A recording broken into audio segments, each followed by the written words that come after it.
everybody, happy Saturday, Freeform Saturday, and I am going to do the finished work on the embellished stepped bezel pendant that I did last night online. So I'm going to do some polishing on it, I'm going to add some dangles, and then I'm going to use epoxy to set the stone. So I pulled it out of the tumbler earlier today and it's nice and shiny, which is great. I did discover that I melted it a little bit.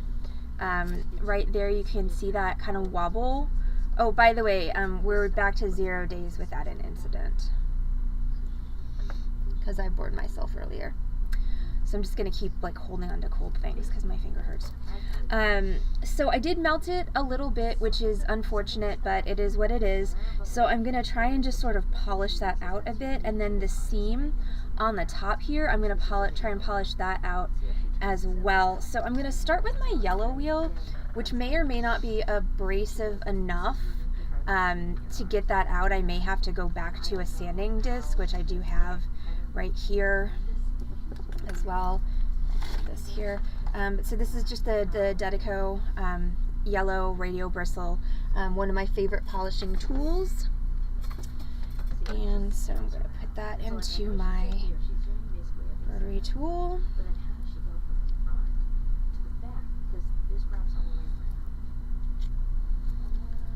Make sure it's nice and tight.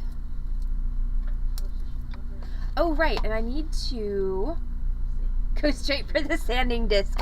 No, I'm trying not to use the sanding disc, but that does remind me that I did say that I was going to talk a little bit about my soldering setup, so I will go ahead and do that while I'm assembling this. I'm going to polish it first though. So, okay, so Dedico yellow wheel, again, my favorite pre-polishing wheel, and then I like to finish with my blue wheel, and then if I need a high polish, I've got either Rouge or I've got one of my favorite internet hacks, which is Mother's Mag and Aluminum Polish, which works amazing to do a mirror finish on pretty much anything. So we're just going to go over that with the yellow wheel. Nope. You can still see it. So in this case we are, yes, going to have to go for the sanding disc. Young Kale Boy was right. I was wrong. So as far as like talking about my setup, so what I have in my actual workspace is a Fordham SR flex shaft, which is pretty much your standard most if you go into anybody's jewelry studio, there's a chance that they're that makes jewelry. What the hell? There's a really good chance that you're going to find an SR motor or more than one SR motors in their space, because it's just it's the most workhorse useful motor out there for most jewelers, for most applications. Fordham does actually make more powerful motors than the SR, but they're a little bit of overkill for most of us for just our like regular jewelry applications. They're for a little bit more specialized. Okay, so you can still see the seam. So in comes the sanding disc. I'm going to sand that away. And I'm going to even it out a little bit because I did sand it a little bit uneven. Alright, so now that line is mostly gone. Okay, now that line is gone. And I'm going to get it on the back side here too. For streaming, I have, which has been graciously lent to me by Heather, I have a variable speed Dremel tool with a flexible shaft attachment, and the flexible shaft attachment is nice because you are, when you've got a flexible shaft attachment, whether it be a Fordham or a Dremel, all you're holding in your hand is the actual tool. The motor is over there. Whereas, when you're just using a regular Dremel without the flexible shaft, you're holding the entire motor and everything in your hand. It's pretty big, and it can be a little bit unwieldy. So, so I like the flexible shaft as well. Okay, so yes. All right, so I sanded that. Just want to make sure that I sanded it all away, because if I didn't, so this is like any other abrasives here.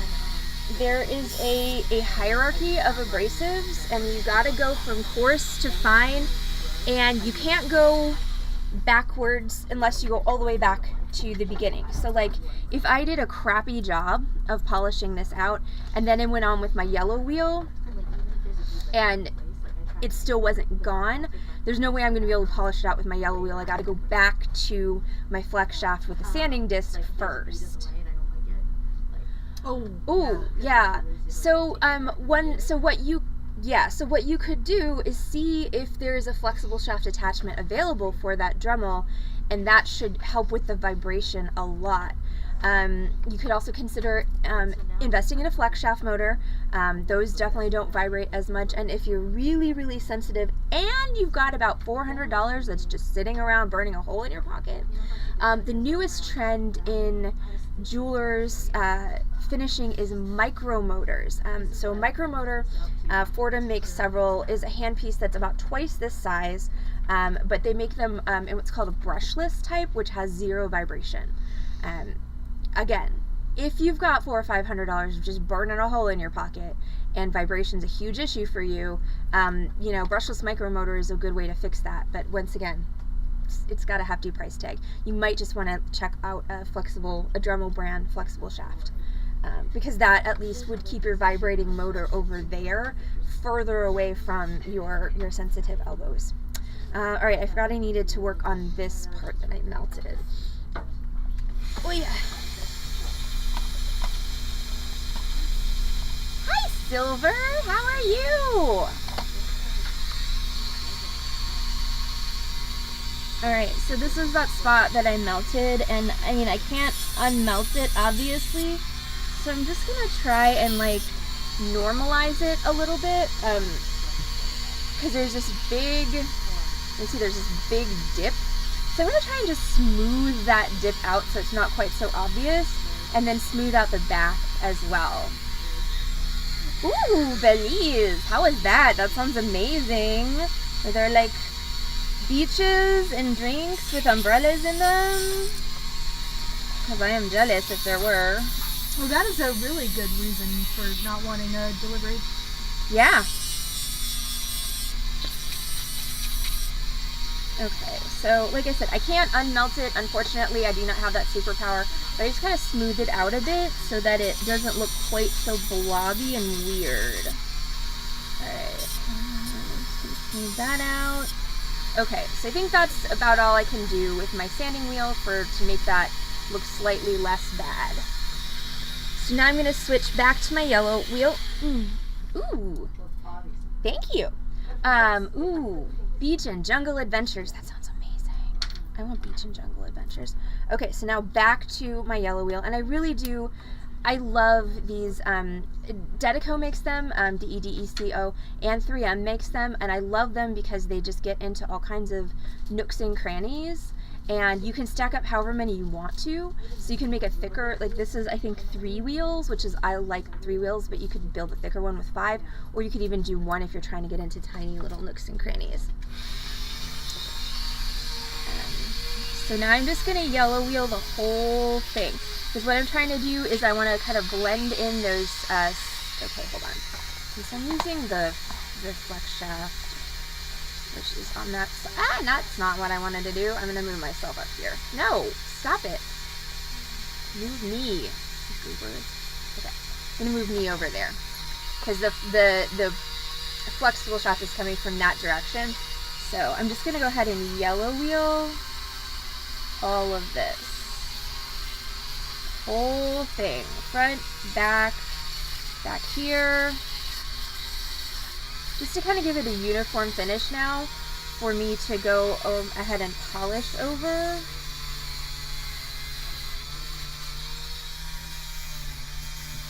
And I want to pay, special attention to the spots where I sanded so that I make sure to blend out the sanding marks. So again, we're going from coarse to fine here. So, you know, this is going to blend our sanding marks, and then we're going to go in with the blue wheel to blend the yellow wheel marks away. And then, like I said, if I wanted a high polish, I could go grab my Mother's Mag and do a high polish with that and a felt buff. That gets a little messy though. I don't know if I'm feeling messy today. Also, I have a tendency to do this when I'm polishing. You really, that is inefficient and a waste of motion. All you really need to do is move your wheel across with an even pressure. I don't know why I feel like I have to like scribble with it, because you definitely do not have to do that. Okay, so I think, alright, so I've yellow wheeled the whole thing, so the whole thing is now a uniform yellow wheel finish. Now I'm going to grab my blue wheel. Ooh. Okay, so let's talk about my soldering setup while I'm doing this. So if you are using metals, non-ferrous metals, brass, bronze, copper, gold, silver, you need to use a torch. You cannot do those with an iron. If I'm doing my stained glass soldering, like I do with the little pendants with the flowers and the copper foil tape, that I use an iron for. Just ask my arm right there, it'll tell you. But if you're doing any of your jewelry metals, you have to use a torch. So let's talk briefly about, okay, let me blue wheel, and then we'll talk about torch setup and different options for torches.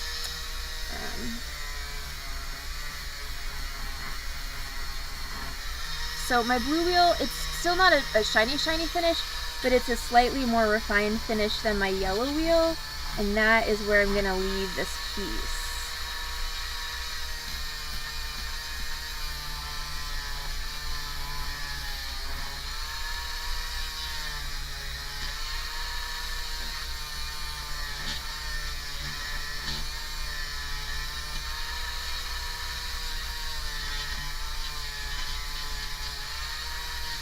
And I'm going to leave the yellow wheel finish on the back, so I'm just going to do the blue wheel finish on the front and around the outside.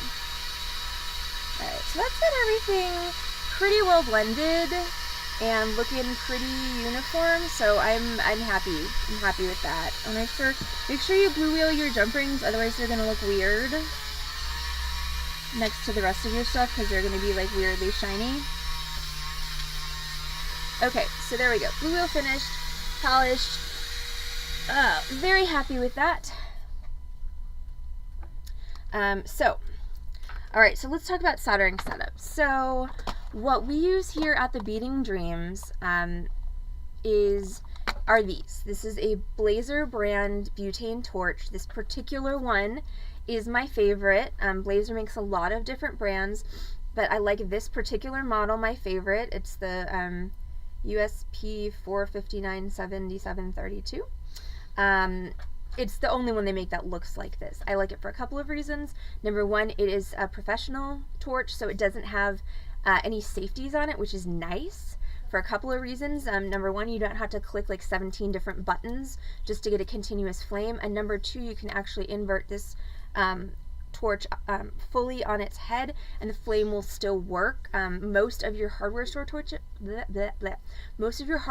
torches have a flame cutoff where if the torch tips past about here, the flame cuts off, which is a bit annoying because sometimes when you're soldering you literally have to turn the torch, you know, on its side or upside down in order to get your flame where you want. And then these use just your regular butane fuel. If you are soldering with a butane torch, you want to get good butane. Don't get the crap that they sell at Home Depot. It will clog your torch up, and these things are a booger to clean. So get it from a cigar shop or a smoke shop or Amazon. Anything that says like 7 times or 11 times refined is going to be good enough. But if you maintain your torch well, you know, these will give you years and years of use. Like I think the one in my hand is probably 10 or 12 years old. And the igniter is dirty on it. I have to clean it, so I have to light it with a cigarette lighter, but the torch itself still in great working condition.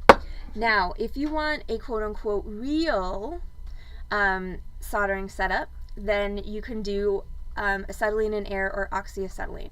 I have no experience at all with oxyacetylene rigs. So I have experience with acetylene and air. So acetylene and air means you've got one acetylene tank, you've got a hose, you got a torch head, and in the bottom of the torch head there are little holes essentially that draw oxygen up, mix it with the acetylene, and then you have your flame. There are lots of different tips that you can get for your jewelry torches, from like a 00, which makes a teeny bitty little flame, to to big giant bushy ones that you would use for annealing and things like that. Definitely my setup of choice is acetylene. Technically I'm not supposed to have that here because of the fire codes. I'm on the fence about whether I'm going to break the fire codes or not, but acetylene is far superior to the butane. But if you get used to the butane, you can do a lot. You have a lot of facility with it, and then you just need something to solder on. Typically I will put a tile down on top of my work surface and then put my soldering surface on top of my tile. That way I'm absolutely sure that I'm not going to scorch my work surface. And that's about it. I'm like I said, I'm a recent reconvert to liquid flux. I've been a paste flux girl for years and years and years and years and years, and I still think it has its uses, but I am appreciating the liquid flux for the more delicate operations, like next Friday's project. Where's the octopus? Oh, I love it. Oh my god, that's amazing. This is Friday's project. Soldered Kraken Suncatcher. I'm super excited. I need one for every window and 7 for my balcony. Oh, that'd be really cool to just line them up out there.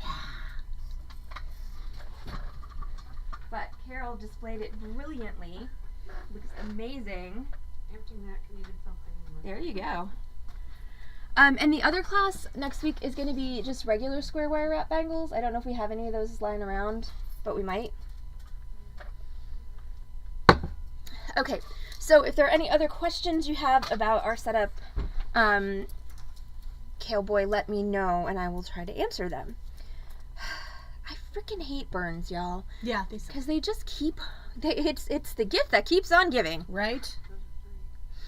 Okay, so now back to yesterday's project. Okay, so I'm going to break the fire codes. Yes. You're not the one that's going to have to pay the fine when the fire inspector comes. Actually, that's not true. You don't have to pay a fine right away. They give you 2 weeks to clean up your act, and then you have to pay a fine. So yes, the Kraken Suncatcher is going to be so much fun. And then you could pretty easily scale down said Kraken to make a pendant as well. Okay, so now we're going to do some wire wrapping. So I'm going to do some wire wrapping of some dangles here, and I'm going to do some wire wrapping of a chain here to attach. And I'm totally cheating on the chain. I'm using a pre-made sterling silver chain because we wound up with an absolute ton of these tiny silver Rolo chains, and I think they're very pretty. I think they'd look really pretty with this project, and once again, we have a ton of them. So this is a good cheat, actually, especially if you're in a hurry, is to buy already manufactured chains that have the clasp and everything on them, and then you can just cut them up and add whatever you want in the middle. And how long is this one? The one thing you do need to think about is that this guy is adding length here, so that's going to add conservatively 1.25 inches. So you don't want to wind up with something that's too long because you have just cut it in half and then stuck something in the middle of it without accounting for the length that's going to be added. So how long is this chain? This chain is, alright, this one is 18 inches. So I don't think I want this, I think I want this to be 18 inches finished, which means that I need to cut off about 1 inch of chain from the middle when I separate this. So I've got my middle here, and I'm just going to go ahead and eyeball this. I may regret that later, but I'm going to cut off about 1.25 inches of chain from the middle. I can use that on a pair of earrings or something. And alright, we're going to see how that goes. Alright, so there's my chain. So I'm going to go ahead and, do I want to use beads to wire wrap that on? I think I do. So remember, my piece from last night is Larimar. It's a very pretty piece of Larimar. And so I've got some Larimar for the dangles, but I'm going to do a couple of little accent beads in the apatite because it pulls out this nice dark kind of stormy color in the Larimar, which is nice.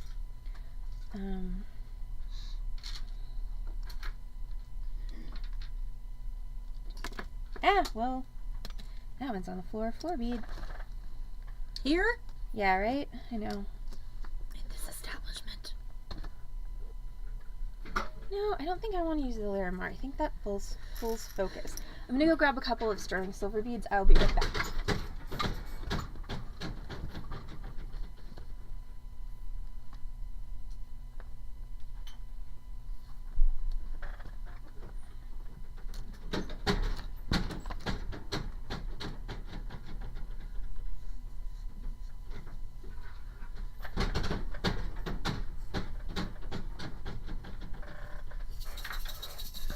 Okay, so I actually have these little sterling silver flying saucer beads, and I think those will be great. And I think I might actually accent with these on my dangles as well, so I can kind of just pull that through the whole piece. So let's start with attaching our chain. All right, move my epoxy over there. So I'm going to use some sterling silver 24 gauge wire for that.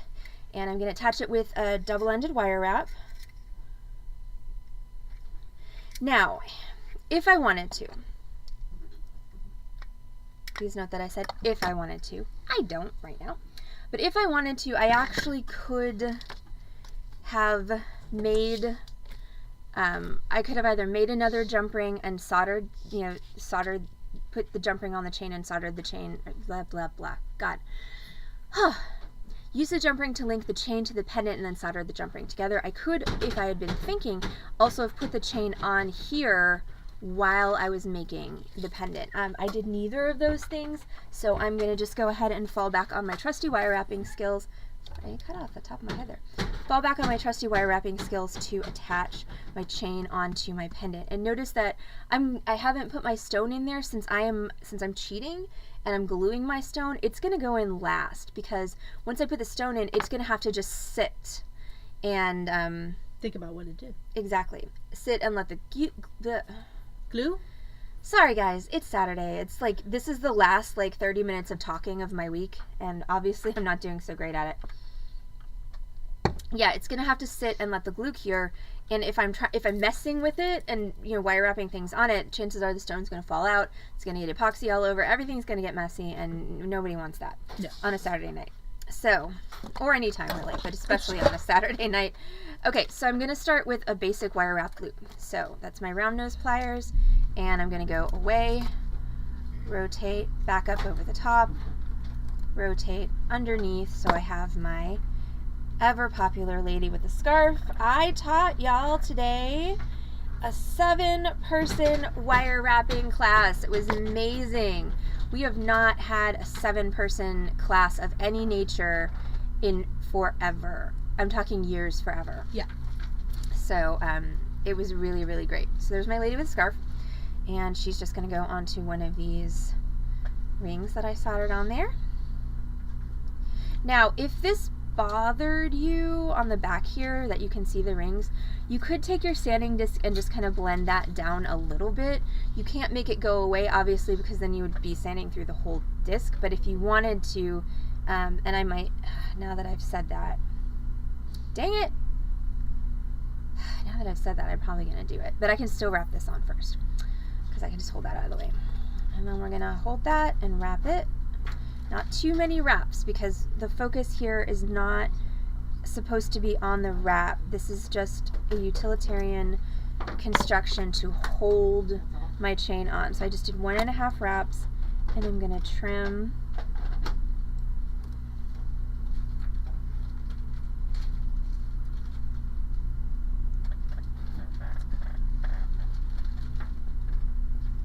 there we go. Trim that off. Yes, I have. I love making tiaras and crowns. I wish so badly that there was more of a market for them because they're so much fun.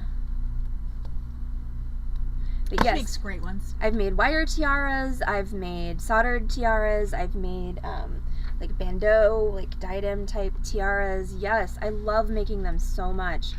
There's just, they just don't have the tiara market cornered, unfortunately. Okay, so now that I mentioned that, I'm going to have to go back to my sanding disc and blend those whatchamajiggies down. You did this to yourself. I know. Why do I do these to myself? Why do I say things? Why do I talk at all? Well, you're on the internet and it'd be awkward if you just sort of stared. It's true. Alright, so I'm not going to go back with my yellow wheel after this. I'm just going to use my sanding wheel to just sort of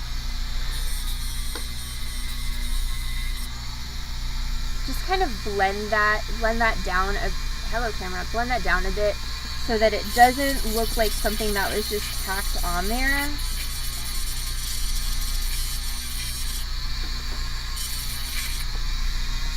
And it, unfortunately for me, it does, I think, make a big difference in how the back of the pendant looks. Alright, this one I gotta do off camera because I got that wire up on there.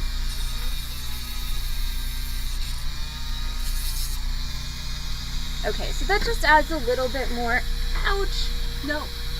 I know, but where's the off switch? There we go.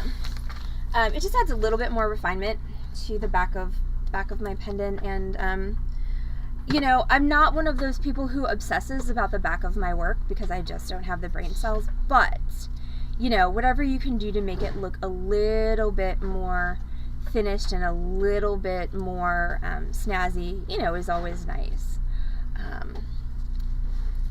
Speaking of which, I should also, that's gonna be a pain in the butt. Okay. Not gonna do that. All right, so I've got my one. Tell us what you didn't do. So I never remember to hallmark my pieces sterling. Yes. But there's really not a good place on this piece, so I'm just gonna go with, since it's gonna be an entire necklace rather than just a pendant on a chain. The chain is marked as sterling, so we're just gonna take that as the hallmark for the whole piece. So I'm gonna take my little disc and drop that on here, like so. There we go, like so, and then I'm going to do a second basic wire wrap loop and attach my chain. So we are going to go away, rotate, back up over the top, rotate underneath, like so, and then, okay, so now this is where we get to talk about when you have a pendant, it does matter which side of the chain you put the clasp on, because since the majority of people are right-handed or are left-handed people who have unfortunately had to adapt to functioning in a right-handed world, so you want the more complicated side of the clasp, which is usually going to be your spring ring, your lobster claw, your toggle bar on the dominant hand side. So that means that since there is definitely a front and a back to this, I want my clasp on this side here, and I want my ring on this side here. So that means I'm going to take the ring side of my chain and I'm going to attach it onto my wire wrap.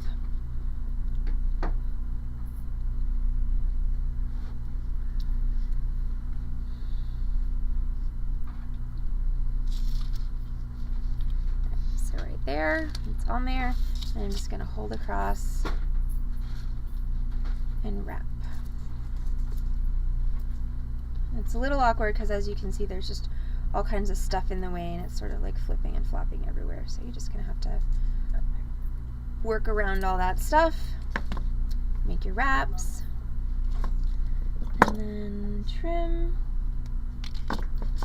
and press your end down. Okay, so that's 1/2 of my chain attached onto my pendant. I'm going to do the same with my other half. So I'm going to go back to my wire. Again, this is 24 gauge sterling that I'm using. And I'm going to go away, rotate, back up over the top, rotate underneath, like so. And I have so many good ideas for Hi, Julie! I have so many good ideas for tiaras and crowns too, and it's just like time and money and materials. Someday I will have all of the resources to just do things for fun and then maybe people will buy them for money, but today is not that day. Okay, so I've got my basic wire wrap that's attached to my pendant, like so, and then this bead on, maybe, come back here.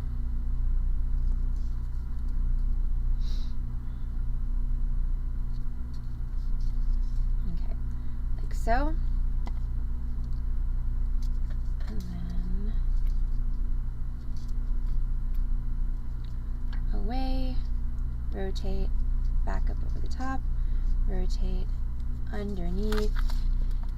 So there's Our Lady with the scarf. Oh, okay, so speaking of acetylene torch setups, I have a safety parable to tell you all from not Beading Dreams, but I do some consulting on the side, so it's from one of my consulting gigs. Now I'm going to wrap this closed. So, I get a panicked text from one of the girls saying, so that space has an acetylene and air rig that I set up, and I get a panicked text. Oh my god, material, everything costs so ridiculous right now. Gluten-free macaroni and cheese, $4.99 a box. Really? A box. A box. Like, what the heck? It's macaroni and cheese, guys. It's not gold-plated. Even if it is gluten-free. It's not GP, it's GF. But, so, gold filled? Yes, exactly. Well, Rachel, when she started working here, she was like, so do you ever have problems when you see the word, the initials GF, you don't know if it means girlfriend, gold filled, or gluten free? Yep. I was like, yeah. Yep. Yeah. But the macaroni and cheese was not gold filled, it was gluten free. It was $4.99 a box. I mean, it was Amy's, but still. $4.99 a box for mac and cheese. But anyway, okay, safety parable. Gather around, children, for story time. So, in this land of this studio, one of the denizens of the studio believes that they smell gas, that they think the torch is leaking. They smell gas, and they're freaking out. So, of course, I can't just rush over there. It's Friday, it's close to the end of the day, so it's not like production is going to really be impacted significantly if they don't do any more torch work for the rest of the day. So I'm like, okay, shut off the torch. Don't use it. I didn't say turn off the tank because that's something that's supposed to get done at the end of the night regardless. So I shouldn't have to say it. But, shut off the torch, stop using it. I will check it first thing on Monday for leaks. So I get in on Monday and I go to check the torch. And okay, so for those of you who aren't familiar, if you've got an acetylene tank torch, there's a key on the tank that turns it on and off, meaning, if it's off, gas is not flowing from the tank into the line. The gas is just in the tank and it's not going anywhere. If the valve is on, then gas is flowing from the tank into the line up to the torch tip. And good safety protocols are that every night you turn off your tank and then you bleed the line of gas, meaning you just open the torch, you light a flame, and you just let it burn until it burns out, so there's no gas in the line, there's no, gas anywhere, and then, dude, use a rubber band to strap your key to your tank. It's not that hard. Or tape it to the tank, or I don't know, just get like 17 tank keys and just leave them everywhere. That's what I do with chuck keys, because I can't keep my hands on a chuck key. So I get there on Monday, and the tank is still on. Now, luckily for everybody involved, this particular denizen was having a bit of a hysterical moment, and the torch was not actually leaking, because if the torch had been leaking, the tank had been on all day Saturday, all day Sunday, and the entire space would have been filled with gas, which is exactly what you want, right? Oh, no, it's not? Oh, it's not. So... It's not? It's not. So the moral of the story is turn off your tank. And that's not where you got your burn. And that's not where I got my burn. It would not be that small. You know, and if I would understand if they were cautious about bleeding the line because they thought there might have been gas in the air, they didn't want to light a flame. I get that, but turn off the tank. Like, if it's really leaking and you turn off the tank, the only amount of gas that can leak out into the space is whatever's contained in the line and nothing else. So you're not just pumping your entire space full of acetylene. Yeah, like, oh God, there was a big safety talk that day. Oh, and I put it on Discord. I did. It's little, but zero days without an incident. And I put it on. I put it on Discord. You know, about the torch isn't leaking. I checked it. I did a bubble test. It wasn't actually leaking at all. However, you know, it's very important that the tank get turned off every night. This could have been a serious safety concern, etc., etc. So I told my boss that I had posted that on Discord, and she was like, "Did you use an exclamation point? Or 4?" And I'm like, "No, but I'll go back and put some stuff in all caps." But we don't want to actually summon them that way, Sharon. No, it's true. But it's just common sense, people. Common sense. If you think something is spewing gas, turn off the source of the gas. I mean, it's like, and I should have used this analogy. It's like if your toilet is overflowing, you turn off the water. You know, that doesn't necessarily fix the toilet, but it means it's not going to keep spilling water into your bathroom. But yes, people got told things the next day by me, as nicely as possible, but also with a slight bit of exasperation, because really. Anyway, safety parable ended. Thank you for coming to my TED Talk. Okay, so now I'm gonna add my beads to the bottom of this. Oh, oh! I bet I wouldn't. I would be excited to hear some stories though, because yeah. Oh, well, you were not on our stream, Cowboy, when we had the gas leak. So Heather, yeah. So Heather and I promise I'll. Well, okay. You know what? I can talk and wire up at the same time. So let me just switch on a hand cam. So Heather and I leave. We're leaving one night and we smell gas. We smell gas in the front of the building. And so did we go home at that point and come back the next day? Yes. And we still smelled gas, but this time it was in the back, which makes more sense because that's where all the gas meters are.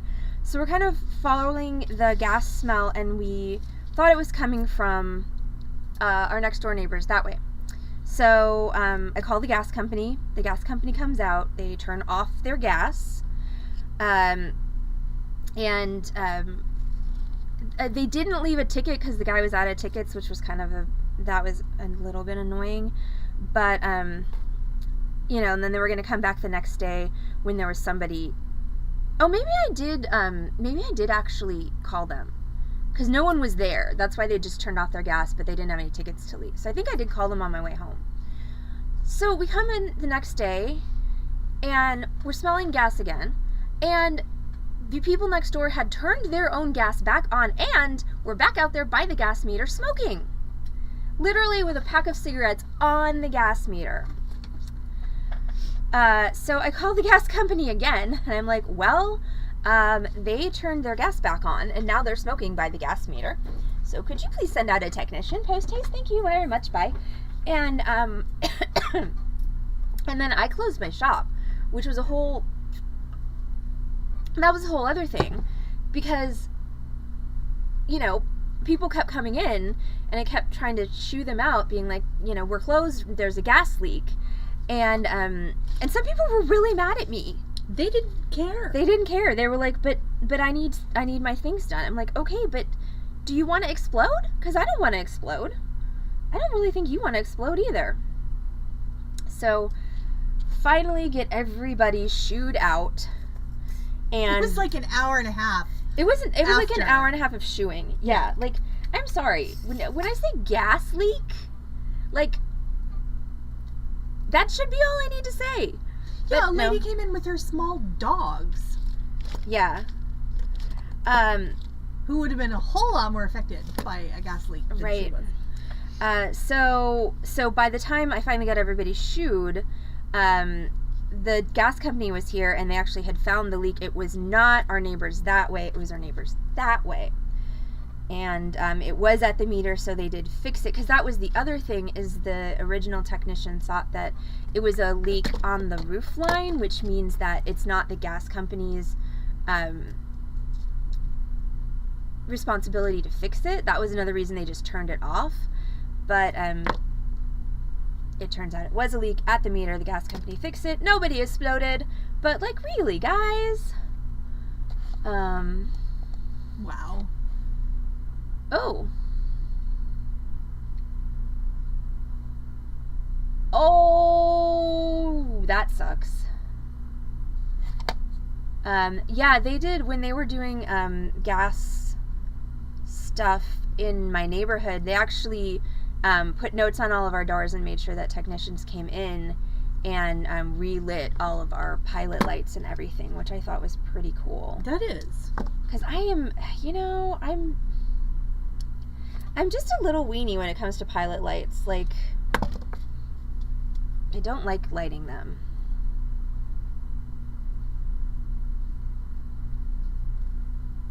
Haha, ducks are having a lazy Saturday afternoon.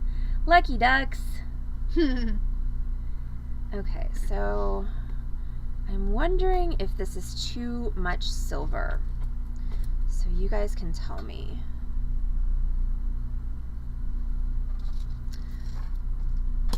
Okay, so I'll let you guys vote. Alright, so here's my pendant.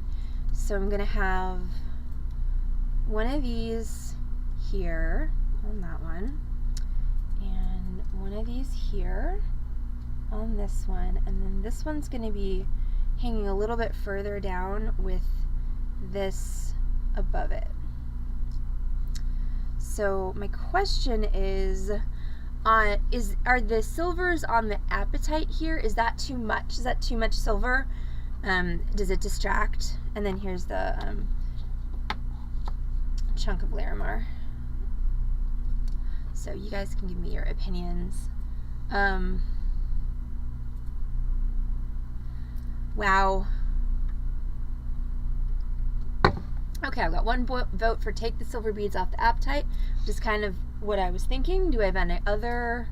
I like the silver on the ends. It's really just the silver on the apatite that I'm wondering about, if it's just too much, because there's going to be a wire link there. So currently Lori and I are thinking the same thing. Me too. And Heather. All right. I think that's enough votes that I'm going to go that way then. I feel so powerful. It's going to my head. Drunk with power. Watch out, I might start offering discounts or something. You never know. Oh, you only do that when I'm not here. Oh, no, sometimes I do it when you are here. Oh, that's fair. You were there. Well, I was not here. I was on the other end of the computer, and I don't type as fast as you do. Okay, so then this is going to get here.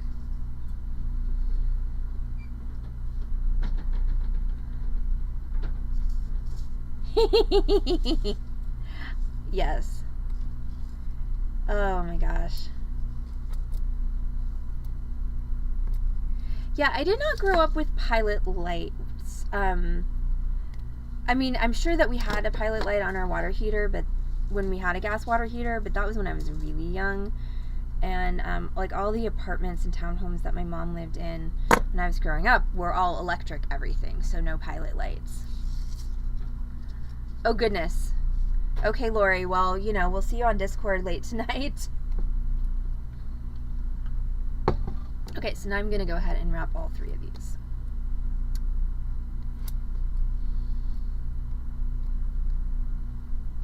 Oh, okay, so here's another funny story.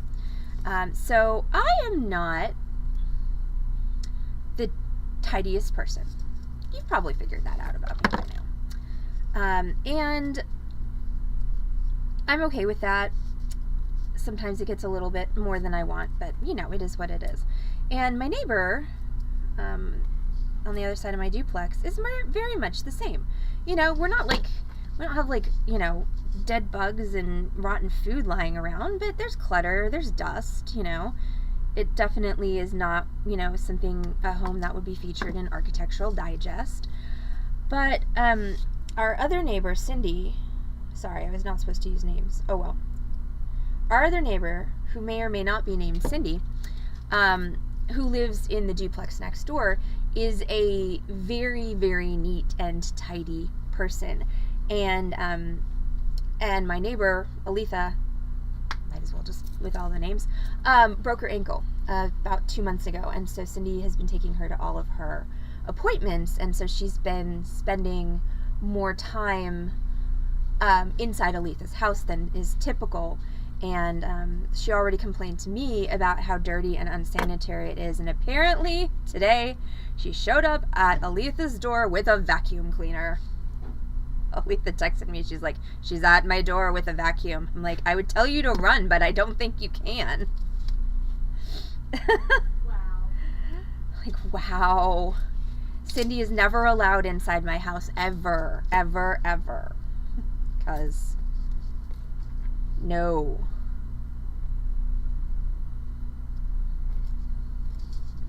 Yeah.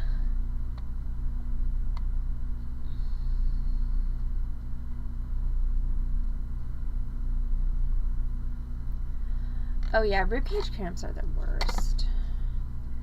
Because then sometimes you can't actually get a full breath of air in either, which is awful.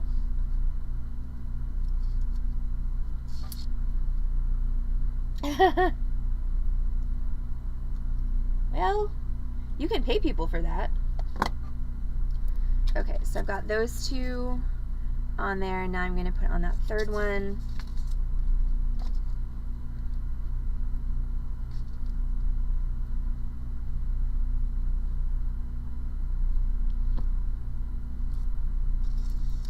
And then that's going to get linked onto the appetite here.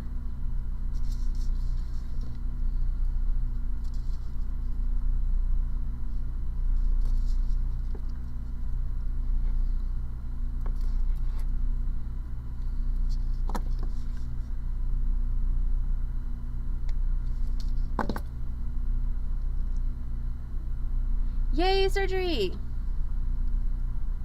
Yay, surgery that may actually involve you having a substantial reduction in your daily pain level. That's amazing. Okay, so there's my dangly bits. So now I'm ready to put in my stone. Which means I need to find something to put this on. Okay. So I always like to glue on top of Teflon or plastic or something because I have had way too many unfortunate incidents where my glue has dripped and my item has actually wound up glued to the surface that I'm gluing on, and that's not ideal. So Teflon or plastic, the epoxy won't stick to. Alright, so I have the epoxy that I got myself at the beginning of the stream. It's kind of melted together, so we'll see if it's still workable. Yes, it is. Alright, so 2-part epoxy. So that's going to be part 1 is the resin, part 2 is the hardener. This one's a 1-to-1 mix. I want to make sure to mix it thoroughly, because if I don't mix it thoroughly so that all the chemicals are integrated, it's not going to cure. And then I'm going to take it and I'm just going to line the inner rim of this with epoxy. And so once again, I am cheating here. Like if I was going to do this right, I would have taken a really tall bezel wire, because it's a really tall stone.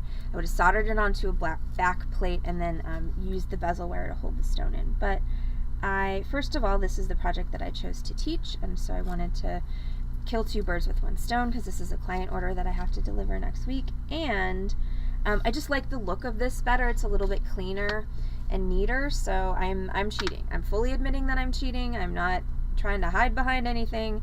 Like, yes, this is a cheat. Yes, I'm using it. No, I don't care. Okay, so then we're just going to take that and we're going to pop that into that frame. Make sure it goes all the way in there. Come on. There we go. I know you fit. There we go. Alright, so it's in there.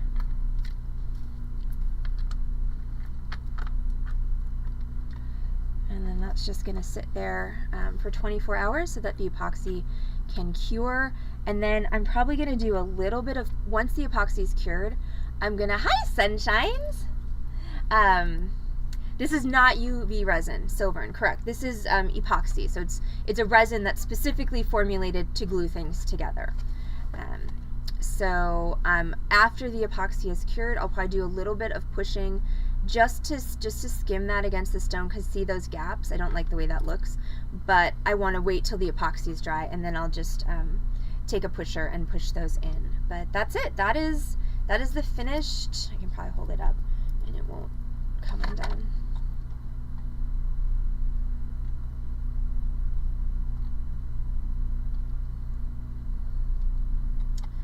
So yeah, that's it. It's done. It's finished.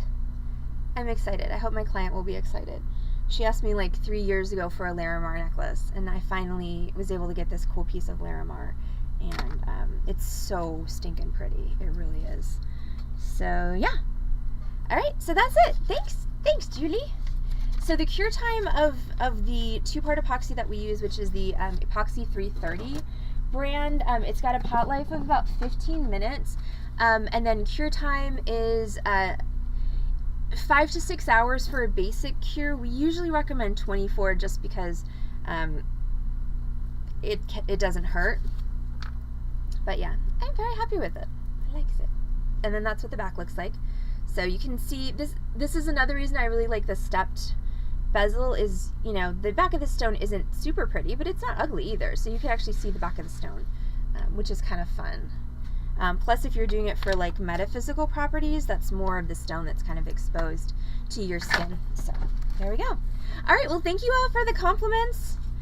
I'm super excited that I finally finished this. I'm going to be very excited to deliver it to my client next weekend. Thank you so much for journeying with me on this Larimar pendant. So next week, just a reminder, we are bumping all of our streams back to 6:30. Okay, that's going to give Heather and I a little bit more time to do closing duties before the stream, which hopefully is going to leave our stress level a little bit lower than it has been. Heather's going to be teaching basic square wire wrapped bangles on stream on Wednesday. We will be doing a podcast on Wednesday night. Thursday is a sale as usual. It might be a short sale because it's going to be Heather by herself because I am going to be involved with my parents who are coming to visit. Friday is going to be... Oh!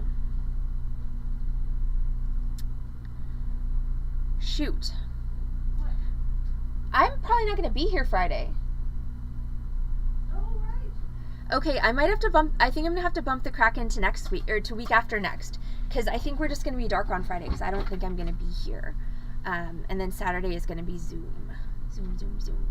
So, sorry to tease, I will change that in Discord, but, so that's going to be a week from Friday, is the Kraken project.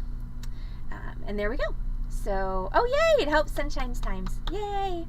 Okay, so that's going to be it for us this week. Thank you so much for hanging out with us on the Beading Dreams stream. I am going to enjoy going home and not having to talk to anybody except for my cats for a solid 36 hours. It's going to be fan-freaking-tastic. So everyone have a great night, have a great weekend, and Heather will see you all back on this channel, twitch.tv/beadingdreams 6:30 on Wednesday with that square wire bangles tutorial, and then we will follow that up with our podcast. I haven't picked a stone yet, but I will tonight. So everyone have a good night and have a great weekend, and we will catch you next week. Thanks everybody. Bye!